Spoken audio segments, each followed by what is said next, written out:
민선 7기 3년차를 맞아 지방자치단체장을 모시고 그동안의 성과와 또 남은 과제들을 살펴보는 시간 준비했습니다. 오늘은 공약 이행평가 2년 연속 최고 등급을 얻은 광명시의 박승원 시장 모셨습니다. 시장님, 안녕하십니까? 네, 안녕하세요. 네. 자, 본격적인 이야기 나누기 전에 여론조사를 하나 살펴볼까 합니다. 민선 7기 취임 당시 공정, 공감, 공공의 가치를 내걸고 2년의 시간을 보냈는데 시민들은 어떻게 평가하고 있을까요? 광명시 정책 만족도 조사가 나왔는데 대체로 잘하고 있다가 60.7, 매우 잘하고 있다 8.1, 즉 68.8%가 긍정평가를 했습니다. 이에 반해 부정적인 평가는 17.8% 정도가 나왔는데요. 상당히 긍정평가가 많이 나오기도 했습니다.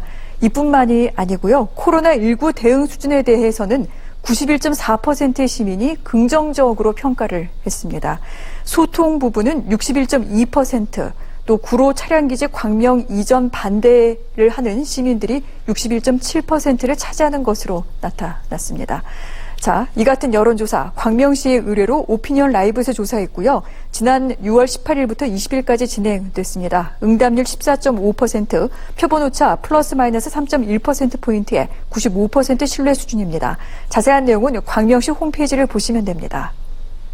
자, 어떻게 보면은 광명 시민들에게 최고의 평가를 받은 것 같습니다. 시정을 안정되게 잘 운영하고 있다, 이런 좋은 평가를 받았는데 기분 굉장히 좀 뿌듯하실 것 같은데요?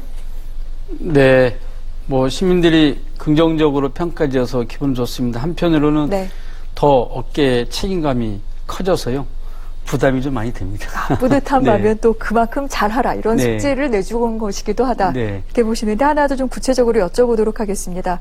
일단 91.4%가 긍정평가를 내놓은 코로나 대응 부분입니다. 네. 광명시가 코로나19 표준 대응 도시 이렇게 네. 불리고 있다고 들었는데 사실 네. 시장님, 코로나는 그 누구도 예측했던 그런 재난이 아닌데 그럼에도 불구하고 광명시가 이렇게 대응을 잘하고 있는지 그 부분에 대해서 굉장히 놀랍다는 분들도 많습니다. 어떻게 네. 대응을 하셨는지, 물론 코로나 이후에는 또 어떤 방법을 또 고안하고 계신지요? 네, 가장 이제 중요한 것은 시민들께서 방역에 적극적으로 참여해 준 덕분이라고 생각합니다. 네. 코로나19 확진자가 처음 생겼을 때가 그 구정 때 전이었었는데요. 구정 끝나자마자 우리 철산역에 나가서 시민들 이제 마스크 안 쓰신 분들 마스크 나눠드리고 또 방역도 같이 하고 그랬는데요. 그때부터 시민들이 지금까지 꾸준히 방역에 참여해 주셔서 저희가 확인해 보니까 한 12,000명 정도가 계속 방역 활동에 자원봉사를 해 주셨고요. 네. 그리고 매주 금요일 날 그 방역 데이를 결정을 해서 매주 금요일 날들은 모든 각 통에서 모든 시민들이 방역 활동 함께 해 주셨거든요. 또 하나는 저는 처음에 코로나19가 진행될 때 이거는 시민들과 함께 캠페인 차원에서 진행해야 되는 생각을 했습니다. 그래서 시민안전대책본부를 꾸려서 시민들과 함께 방역 활동을 꾸준히 했는데요. 다 모든 도시에도 열심히 하지만 광명 시민들이 방역 활동에 적극적으로 참여해 주신 게 가장 큰 원인인 것 같고요. 두 번째로 코로나19 대응하면서 지역경제 생태계가 무너지면 안 되겠다는 생각을 가지고 민생경제 대책위원회를 구성해서 그 대책위원회 중심으로 각 부서별로 의견을 다 모았습니다. 그래서 실제로 그 경기도 재난기본소득 할 때 광명시가 제일 먼저 함께 기본소득 결정하고 바로 기본소득금을 좀 지원한다든지 네. 또 취약계층에 대한 핀셋 지원들을 꾸준히 해왔었고요. 소상공인들과 또 소비자들과 서로 윈윈할 수 있는 그런 민생안전 자금 지원도 하고 택시 노동자의 종사자들에 네. 대한 지원도 좀 하고 또 무엇보다 실제로 코로나19 대응 과정에서 가장 고생 많이 했던 그 의료진도 있지만 이 공직자들의 헌신, 이 노력들이 굉장히 컸던 것 같습니다. 우리 광명시가 11차례에 매주 일요일 날 종교시설이 한 350개 정도 되거든요. 네. 그 종교시설에 다 직접 점검 확인을 통해서 방역수칙을 지킬 수 있도록 노력을 했는데 그러한 모든 결과들이 좀 모아져서 코로나19 대응에 대한 높은 점수를 주민들이 주신 것 같습니다. 네, 1대1로 대응했던 네. 공무원들의 어떤 그 역할까지 강조를 네. 해주셨는데 그렇다면 시장님, 이제 코로나 이후를 대비해야 된다라는 목소리가 높습니다. 네. 우리에게 필요한 것은 무엇이라고 생각을 하시는지요? 여전히 저는 제일 중요한 것이요. 사실은 우리 중앙정부가 정말 잘하고 있고 또 네. 지방정부도 다 잘하고 있습니다만은 시민들께서 자율적으로 적극적으로 이렇게 행동에 나서주는 것이 가장 중요하다고 생각하고요. 좀 더 적극적으로 우리가 노력해야 될 것은 각 지역마다 상황이 조금씩 다른 것 같아요. 그래서 각 지역마다 그 지역 시정에 맞게끔 코로나19에 대한 대책 방안들을 잘 마련하고 시민들이 적극적으로 참여할 수 있는 행정 시스템들을 잘 마련하는 게 중요한 것 같고요. 네. 더구나 올해 이 코로나19가 쉽게 끝날 것 같지가 않습니다. 그러면 내년도에 그 코로나19 이후에 여러 가지 경제 상황을 비춰봤을 때 우리의 경제 지원 대책들을 세우기 위해서 지방 재정을 어떻게 할 것인지 이것들에 대해서도 중앙정부와 긴밀하게 협의하고 논의할 시점도 좀 된 것 같습니다. 네. 말씀 들으면서 보면은요, 주민과 시민의 참여 등등을 굉장히 강조하기도 하고 지방의 어떤 그 자치단체 역할 부분에도 힘을 실어주셨는데, 광명 씨, 2020년을 주민자치해로 정하기도 했습니다. 시장님, 지금 저희가 지방자치에 대해서는 많이 논의를 해봤습니다만 주민자치, 이를 강조하는 이유가 따로 있을까요? 가장 중요한 것은 이제 지방자치가 잘 되게 하려면 네. 주민들한테 좀 더 많은 권한을 줘서 자치 역량을 극대화하는 게 굉장히 중요하다고 생각합니다. 실제로 그 지방자치 행정에 있어서 예전보다 정말 다양한 형태의 시민들의 여러 가지 민원을 중심으로 한 여러 가지 이해와 요구들이 굉장히 많거든요. 네. 그 많은 민원들을 행정으로 혼자 다 해결할 수 없기 때문에 시민과 함께 해야 되잖아요. 그렇게 하기 위해서는 주민자치회를 통해서 좀 더 많은 권한을 주고 자율적으로 시민들이 참여 행정할 수 있도록 하는 것이 중요하다고 생각합니다. 그래서 우리 광명시는 18개 동이 있는데 그중에 2개 동은 먼저 시범적으로 주민자치회로 전환했고요. 현재 나머지 전체 동의 주민자치위원회를 주민자치회로 전환하는 사업들을 하고 네. 있습니다. 그래서 각 동별로 지금 주민자치회 활동을 하겠다는 분들을 모집해서 교육을 좀 진행하고 있고요. 또 그것과 더불어서 우리 주민들 스스로가 뭔가 우리 마을의 문제를 해결할 수가 있어야 되잖아요. 그래서 주민세를 다시 주민들한테 환원해서 마을 사업들을 진행하고 있습니다.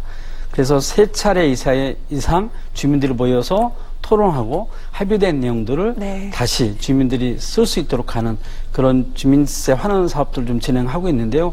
결과적으로는 이런 주민들의 자치 역량을 극대화해서 주민들한테 좀 더 많은 권한을 주는 자치 분권이 현실적으로 진행될 수 있도록 하는 것이 가장 중요하다고 보고요. 그래서 광명시는 자치 분권 도시를 만들라는 것에 가장 큰 목표를 두고 여러 가지 사업들을 진행을 하고 있습니다. 이 또한 대한민국의 새로운 모델이 되지 않을까 좀 기대가 되기도 하는데 계속해서 네. 좀 지켜보도록 하겠습니다. 네, 우리 주민들이 적극적으로 참여하고 있고요. 교육에도 많이 참여하고 또 많은 분들이 주민자치회에 참여하려고 접수도 많이 하고 그런 상태입니다. 알겠습니다. 지금부터는 그러면 광명시의 구체적인 현안을 또 하나하나 좀 여쭤보도록 하겠습니다. 먼저 광명시 배드타운에서 벗어나 자립도시로 자리매김하기 위해 전력을 다하고 있다라는 내용 저희가 여러 차례 전해드린 바 있는데 구체적으로 어떤 사업들을 추진하고 있는 거죠? 가장 크게는 이제 광명 동굴 앞에 17만 평을 문화관광 복합단지로 조성하기로 했습니다. 네. 그 사업하고요.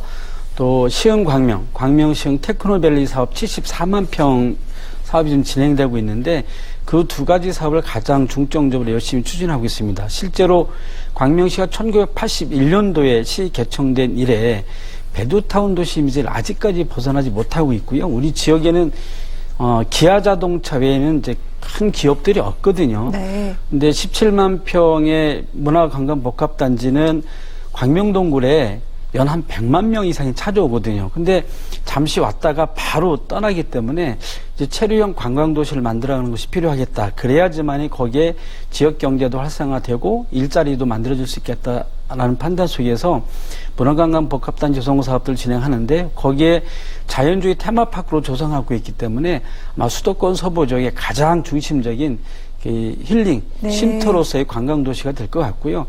두 번째로 광명시흥 테크노밸리 사업은 첨단산업단지와 일반산업단지, 유통단지, 주거단지가 같이 종합적으로 들어오고 있기 때문에 아마 이 2가지 사업들이 잘 진행되면 광명시는 그 역세권 주변에 현재 하고 있는 중앙대학교 의료복합단지 사업을 비롯해서 그 지식산업단체가 들어오게 되면 네. 약 2025년 정도 되면 약 그 600억의 세수도 확보하고 약 6만 8천 개 정도의 일자리가 창출될 것 같은 굉장히 큰 기대 효과가 날 거라고 보고 있습니다. 그래서 이 사업들을 광명시가 자족도시로 가기 위한 가장 큰 길머리 생각하고요.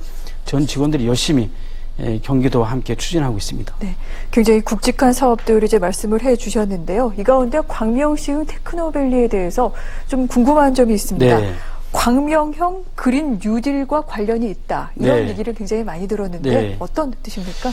그 광명시흥 테크노밸리에 네. 그 첨단 산업단지가 들어오는데요. 거기에 친환경 산업단지를 조성하기 위해서 신재생 에너지인 수열 에너지를 도입하기로 했습니다. 네. 그동안 신재생 에너지가 태양이나 또 이제 바람을 이용해서 했다면 이번엔 물을 이용해서 신재생 에너지를 도입하는 거거든요. 그곳에 이제 광역 수도가 지나갑니다. 그래서 여름에는 좀 뜨거운 물, 겨울에는 네. 이제 차가운 물이 들어가잖아요. 그걸 이용해서 냉난방 시설을 하는 그런 신재생 수열 에너지 사업을 도입하기로 했는데요. 그렇게 하게 되면 온실가스도 감축이 되고 또 에너지도 절감되고 미세먼지도 절감하게 되는데 가장 쉽게 표현하면 거기에 한 336만 그루의 소나무를 심는 그런 효과를 가져오게 됩니다. 그래서 아마 이 사업을 하게 되면 네. 굉장히 큰 이제 우리나라의 수열 에너지의 모델이 돼서 친환경 산업단지를 만들어 나갈 때 다른 지자체에서 많은 어떤 모범이 돼서 배우는 그런 도시가 될 것 같습니다. 오늘 굉장히 광명이 모범이 되고 모델이 될 만한 여러 가지 이야기들을 많이 듣고 있습니다. 기대가 큰데요. 이 부분은 또 근데 그 주민들에게는 굉장히 큰 현안이 되고 있어서 이 부분도 좀 짚어야 될 것 같습니다. 61.7%가 반대하고 있는 구로 차량 기지 광명시 이전 문제. 이거 어떻게 해결을 해야 되는 거죠? 일단은 우리 시민들께서 구로 차량 기지 이전과 관련해서 많은 네. 분들이 반대를 하고 있는데, 일부 시민들은 거기에 지하철이 들어오는 걸로 오해를 좀 하고 있습니다. 근데 실제로는 이게 지하철이 들어오는 게 아니라 차량 기지가 들어오는 거거든요. 네. 약 8만 5천 평 부지로 들어오게 되는데, 광명에는 가장 큰 자랑이 도덕산, 구름산, 가악산, 소독산이거든요. 도시 한 중앙에 이 녹지축을 형성하고 있는데 그 정중앙에 8만 5천 평이 들어오게 되거든요. 그러면 실제로 광명의 환경 문제는 엄청난 훼손이 될 뿐만 아니라 문재인 정부의 그린 뉴딜 정책에도 맞지 않는 사업입니다. 근데 이 사업이 처음에 추진될 때 구로구민들의 그 민원으로 시작된 거거든요. 네. 그래서 약간의 어려움들이 좀 많이 있는데 우리 광명 시민들은 당초에 우리가 요구했던 부분들이 있습니다. 차량 기지를 지하화를 해주고 또 이곳에 들어오는 그 전철 정거장을 5개 해달라 5개를 요청을 했는데 여기서 하나도 반영이 안 됐습니다. 네. 그리고 또 하나는 광명에 처음에 보금자리 사업이 있었는데 그 보금자리 사업을 할 때 이 사업을 이제 사업비로 좀 담기로 했었던 것 같아요. 근데 그 사업이 취소가 됐기 때문에 그러면 이것도 당연히 취소가 되어야 되는 게 아니냐라고 하는 것이 주민들의 많은 의견이고요. 앞으로 국토부하고 이 문제와 관련해서 잘 협의는 하겠습니다만은 네. 또 우리 광명시의 도시의 미래 또 어떤 그린 뉴딜 도시로 가고자 하는 그런 시민들의 욕구가 있기 때문에 어쨌든 국토부하고 협의해서 원점에서 재검토할 수 있도록 적극적으로 시민과 함께 노력해 나갈 생각입니다. 알겠습니다. 중지를 잘 모아서 좀 잘 해결이 됐으면 좋겠습니다. 자, 시간이 다 돼서요, 시장님. 네. 어렵게 걸음을 해주셨는데 네. 이제 3주년에도 좋은 성적표를 내년에 또 받으셔야 되지 않겠습니까? 네. 그 같은 다짐을 오늘 OBS 시청자들과 광명 시민들께 좀 들려주시죠. 네. 사람은 2배의 무게를 실을 수 있다고 하는데 개미는 6개의 다리를 갖고 있기 때문에 자기 몸무게 40배 이상의 무게를 이렇게 실어 나른다고 하거든요. 그만큼 시민한테 많은 권한을 줘서 시민과 함께 참여 행정을 펼쳐나가는 것이 가장 중요하다고 생각합니다. 시정 운영에 나가는 데 있어서 시민과 함께 하겠다는 기본 원칙을 가지고 함께 잘 사는 도시 그리고 지속 가능한 광명시를 만들어가는 데 최선을 다하고자 합니다. 늘 시민 여러분 함께 해주시길 부탁을 드리겠습니다. 네. 자, 시민과 함께하는 행정이 무엇인지를 오늘 자세하게 들려주신 것 같습니다. 말씀 고맙습니다. 네, 감사합니다.